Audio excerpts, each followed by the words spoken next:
Marsyas was a satyr from Greek mythology. I'm going to talk a bit about these ancient Greco-Roman sculptures depicting Marsyas. Then I'll tell you the backstory of who Marsyas was, and we'll come back to the sculptures with that knowledge and see how that affects our experience of these artworks. I had never encountered these statues in any art history books, so when I saw a few examples in Italian museums, I was surprised and intrigued. They are unusual in terms of composition, since the Greeks and Romans of this period usually preferred to depict the figure with more twists and turns. Laocoon and his sons is probably the preeminent example of this Hellenistic age tendency to depict the human body in contorted poses. This naturalism can be traced back to the classical age, basically like the 400s BC, when the famous contrapposto or counterpose was introduced to Greek sculpture by groundbreaking artists such as Polyclitus. The spear bearer of Polyclitus is usually held up as the preeminent example of contrapposto. The angle of the shoulders and hips incline in opposite directions as the back foot twists with the suggestion of motion. This pose became a hallmark of Greek sophistication and was deliberately copied for the Roman sculpture, the Augustus of Prima Porta. So again, the normal Greco-Roman tendency in sculptural compositions from the classical age onwards is usually all this emphasis on motion. Notice the asymmetrical balance here. And that's why these pillar-like symmetrical sculptures depicting Marsyas really stand out to me. I suppose if you go back before the classical age to the archaic Greek kouros or kore, those were also kind of pillar-like, but these are from a very early stage in the development of the Greek style. They are not very realistic, they are heavily idealized and stylized, in contrast to the naturalistic style of these depictions of Marsyas.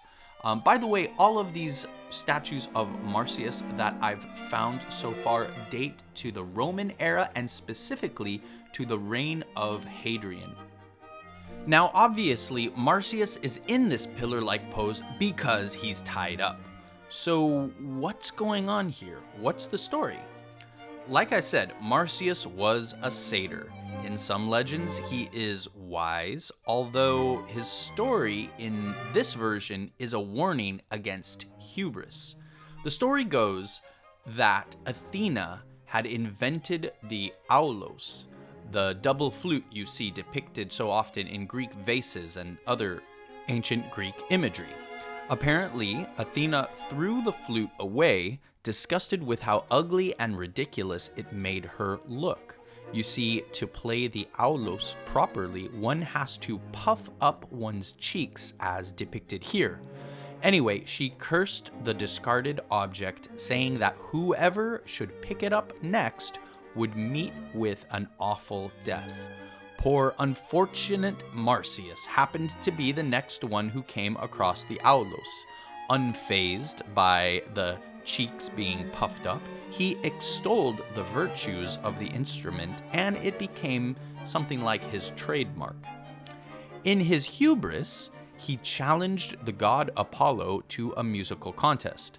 Now, you may recall that Apollo also had a musical contest with a satyr-like creature, the god Pan. So I expect this myth has a single origin somewhere deep back in time. In both myths, Apollo wins. However, Marsyas's fate is far worse than Pan's. You see, before the contest, Marsyas suggests the prize should be that the winner can do whatever he wants to the loser. Obviously, being a satyr, he is probably thinking of something of a sexual nature. Perhaps the hubris was not so much in challenging the god to a musical duel as much as in thinking that he, a lowly satyr, could win by trickery some sexual favor from the god Apollo. Apollo, however, reveals upon winning that what he has in mind is of a vastly different character than anything the satyr might have been imagining. He ties Marsyas to a tree and skins him alive.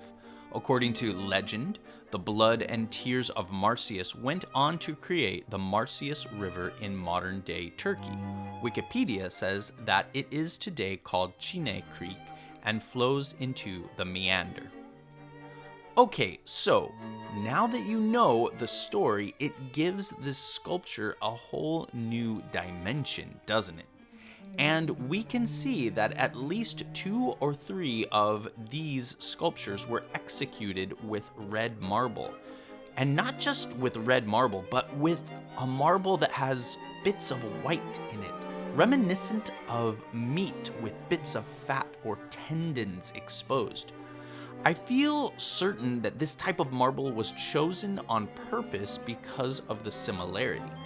It is interesting, too, that we hear a lot about how ancient sculpture was always painted, but I don't think these were. It seems to me that by Hadrian's time, some raw marble was opted for, especially when employing these colored varieties.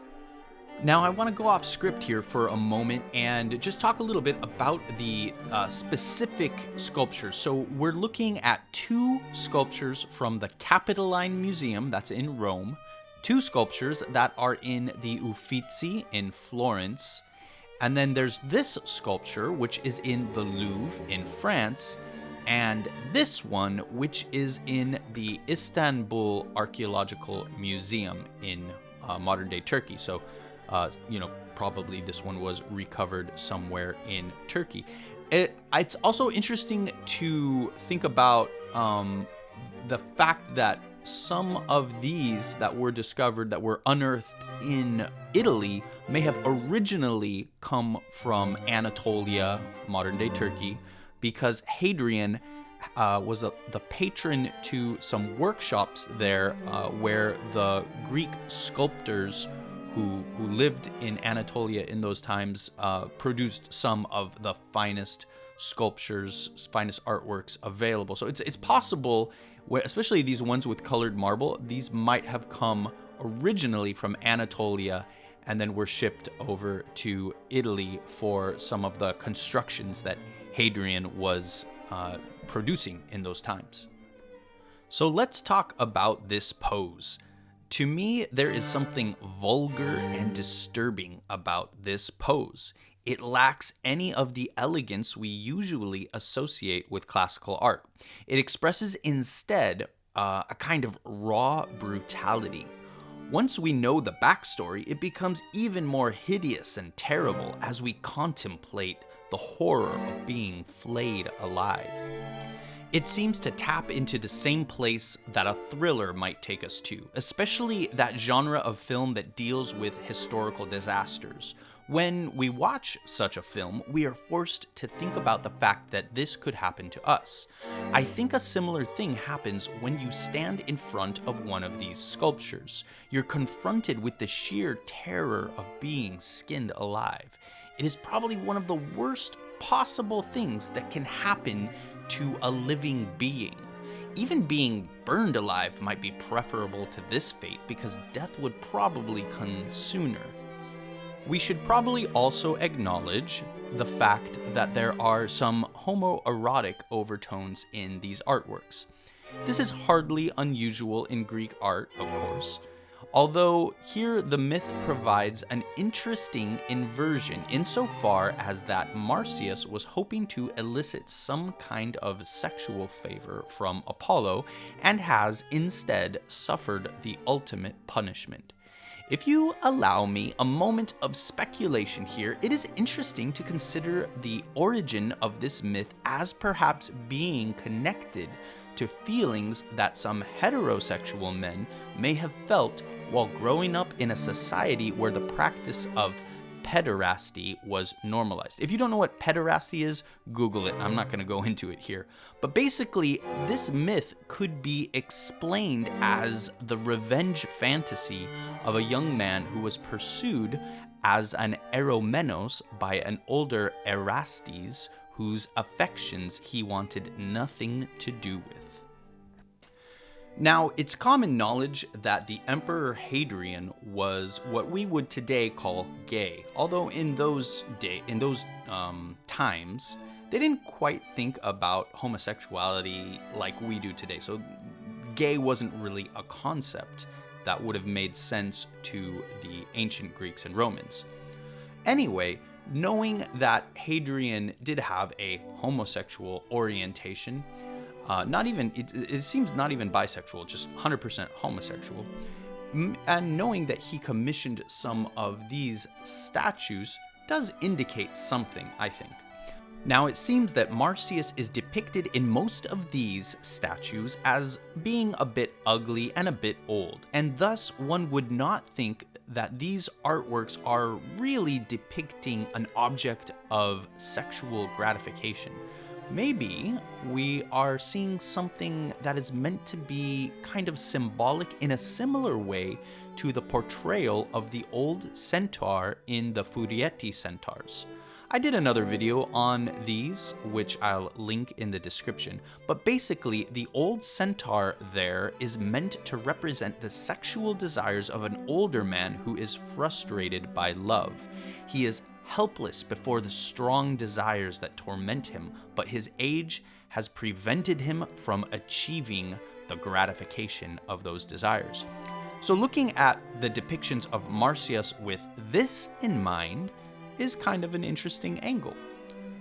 I usually focus on artworks that I find to be beautiful. These statues of Marsyas are an exception to that because I do not find them beautiful. I find them disturbing. And I generally actually don't like disturbing art that much. And yet, the sheer power and emotional impact that they make on the viewer is fascinating to me. I can't help but be impressed by that. It's especially true if you see them in person because they are life-size and they loom over you, especially tall because, of course, the arms are strung up overhead. So there's something really menacing about the inescapability of these statues. Now, I want to go back and talk about the myth for a minute because there's something really deeply idiosyncratic about thinking about Apollo as a god of light, order, and rationality, and then trying to square that with this action that he's taken, which seems totally out of proportion. I mean, if ever there was a case of the punishment not fitting the crime, this is it, right? But I think for me, the gross inconsistencies of Greek myth are part of their charm. It's what makes them feel magical to me. And when I say magical, don't think that I mean anything like the willing suspension of disbelief. In fact, the pursuit of that willing suspension of disbelief leads a lot of people to try to make the incongruous parts of mythology fit together when I don't really think that you should. People try to rationalize and explain away the various inconsistencies we find in mythology. But the minute that you start to do this, I think you've kind of lost the point. The point of mythology, in my opinion, is to convey wisdom in an enjoyable way and in a way that does not dismember the mysterious aspect of reality. If the gods could be understood, they would not be gods. If you could fully grasp the nature of a magical being like a nymph or a satyr or a centaur, they wouldn't really be magical. They would just be specimens for scientific study. Wisdom helps us navigate between the knowable and unknowable aspects of reality. It helps us to live in a way that is informed by patterns of nature without dismembering reality by severing the mysterious aspect of it. Okay, I'll get off my soapbox now, but just to summarize, I think it is best to enjoy mythology by not trying to make the incongruous pieces fit together in a way that they just never are really going to. And to me, this artwork really highlights that. What arcane purpose did the god Apollo have for this cruel action? We may never understand it. Perhaps we should just be terrified of the light. humble before the gods. Maybe this is what the Jewish and Christian traditions meant when they say God-fearing. Thanks for watching. Please like and subscribe. It helps me out a ton, and I really appreciate it if you do. My channel is not monetized, but I do have a book you can buy, and it's called Thoughts. If you want to find it, just look up Brian D.K. Thoughts on Amazon, but make sure you have books selected when you search Brian D.K. Thoughts, otherwise it won't show up. It has around 150 illustrations. It took me about 10 years to make it, and it really is just a collection of random thoughts, thoughts on many different subjects ranging from mortality, romance, quasi-philosophical issues. It's full of my art, so if you're interested in seeing my own drawings, then there's many examples in this book. Anyway, thank you so much for watching. Please like and subscribe if you haven't already, and ciao for now.